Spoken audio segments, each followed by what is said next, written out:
Hey there, beautiful people. If you don't already know me, my name's Brittany, and today I am really excited about starting a 4-minute video series. This will be the first video in my 4-minute series, and I'm going to be talking about time management because that seemed really fitting.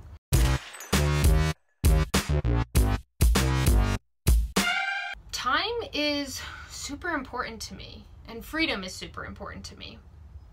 I feel like in designing my ideal life, which has been a really exciting thing I've been doing over the past, say, 5 years, what I've really been doing is creating freedom for myself so that I can spend my time the way that I want to. And now I feel like my days really are made up of exactly what I want to do. I feel like the activities in my day are a hell yes, and if they're not, I'm not doing them, or I have a really good reason for doing them. Like, I did do my taxes because that felt like, okay, I think that this is lame, but I really love living in the United States, and so I'll do that. And there are sometimes things like that, but that is the exception. For the most part, I just love everything that I do. But this wasn't always the case. I used to work 40 to 60 hours a week, and I had engagements set up all the time with people that sometimes I wanted to do, sometimes it kind of felt like I was just getting it in and didn't even have time to stop and think about if it was adding value to my life or not. I was rushing from one activity to the next, trying to get in my workout, trying to get to the store, to get healthy foods, and I just didn't feel like I ever had enough time. Back then, when I was feeling like that, I did something really cool. I didn't have my ideal life yet, but I had clarity on elements of it that I wanted, and I definitely had clarity on elements of it that I didn't want. And so I made a time map.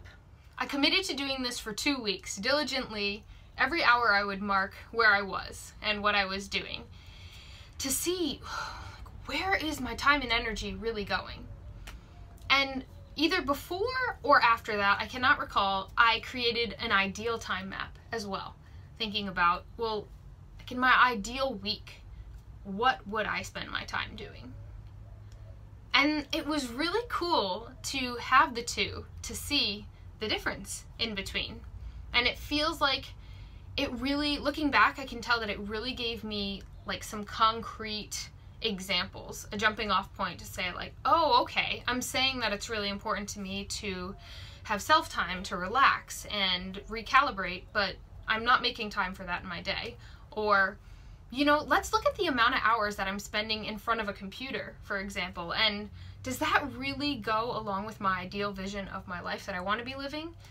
And then seeing the difference between the two and feeling like I could start to bridge the gap. My first time map was some time ago, maybe about 5 years ago, but I haven't stopped using it as a tool when I'm feeling like I need to refocus there. And so the most recent one I did was for last fall, for Connor and myself, to sort of set up what we wanted our days to look like, to have focus on business and movement practices and time for ourselves and time for everything. If this feels like a tool you want to play around with, feel free to check out my website. I have a time map there that you can purchase and download, or feel free to create one on your own. For me, the most important element with all this has been bringing intention to what I want my life to look like, my dream life, and what my reality currently looks like, and then putting energy into taking steps towards that ideal. Thank you all so much for watching my 4-minute, I hope, video, and I hope that you enjoy the next one in the series. I'll probably do like one a week on my channel, intermixed with my other regular videos. Love you guys. Mwah.